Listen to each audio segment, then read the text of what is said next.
Hello everyone, welcome back to my channel. ഇന്ന് എവിടെ ഉണ്ടാക്കാൻ പോകുന്നത് നല്ല അടിപൊളി ഫിഷ് ബിരിയാണിയാണ്. അതിനായിട്ട് ഞാൻ കിങ് ഫിഷ് എടുത്തിരിക്കുന്നത്. ആദ്യം ഒരു പാനിലേക്ക് ഗീയോ സൺഫ്ലവർ ഓയിൽ ഒഴിച്ചിട്ട് നമ്മുടെ സവാള, കിസ്മിസ്, കാഷ്യൂനട്ട്സ് ഇതൊക്കെ ഉണ്ടെങ്കിൽ ഒന്ന് വറുത്തെടുക്കാം. ഞാൻ സവാളയും കിസ്മിസോ യൂസ് ചെയ്യുന്നുള്ളൂ, എൻ്റെ കയ്യിൽ കാഷ്യൂനട്ട് ഇല്ലായിരുന്നു, അതുകൊണ്ടാണ്. അതേ പാനിൽ തന്നെ കുറച്ചും കൂടി ഗീ ഒഴിച്ചിട്ട് ഞാൻ ഫിഷ് ഫ്രൈ ചെയ്തെടുക്കുവാണ്. ഞാനൊരു മുക്കാൽ വേവിലേക്കാണ് ഫിഷ് ഫ്രൈ ചെയ്തെടുക്കുന്നത്. അതേ പാനിൽ സവാള, ഇഞ്ചി, വെളുത്തുള്ളി, പച്ചമുളക് ഒന്ന് വഴറ്റിയെടുക്കണം. അതിൽ ആവശ്യത്തിന് എണ്ണ ഒഴിക്കണമെങ്കിൽ ഒഴിക്കാം.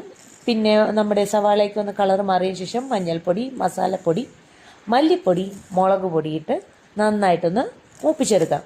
നമ്മുടെ പൊടികളുടെ പച്ചക്കുത്ത് മാറും വരെ നമുക്കൊന്ന് മൂപ്പിച്ചെടുക്കണം. അതിലേക്ക് ആവശ്യത്തിനുള്ള ഉപ്പ്, കുരുമുളക് പൊടിയിട്ട് ഒന്നും കൂടി നമുക്കൊന്ന് മൂപ്പിച്ചെടുക്കാം. ഓരോരുത്തരുടെ എരിവും ആവശ്യമനുസരിച്ച് ഉപ്പും ഇടണം. പിന്നെ അതിനുശേഷം ഞാൻ അതിലേക്ക് തക്കാളി, പുതിനയില, മല്ലിയില മിക്സിയിൽ നന്നായിട്ട് പേസ്റ്റ് ആക്കിയതിട്ട് നന്നായിട്ട് മിക്സ് ചെയ്ത് കൊടുക്കുന്നുണ്ട്.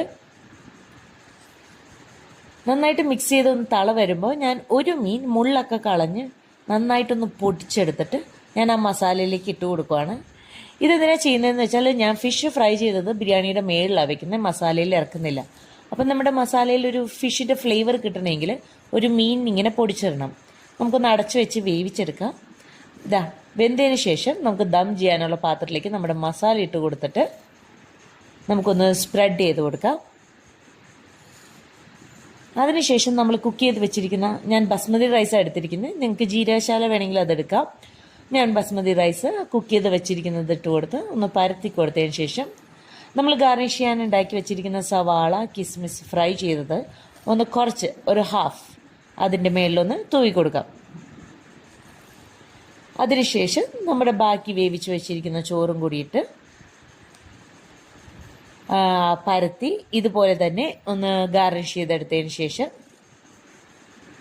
നമ്മൾ ഫ്രൈ ചെയ്ത് വെച്ചിരിക്കുന്ന ഫിഷ് അതിൻ്റെ മേളിലൊന്ന് നിരത്തി വെച്ച് കൊടുത്ത് നമുക്കൊന്ന് നന്നായി ദം ചെയ്യാം.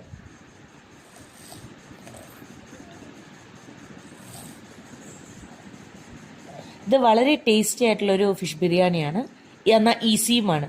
എല്ലാവർക്കും തന്നെ ട്രൈ ചെയ്ത് നോക്കാം. Even for beginners it will be a very good recipe to try.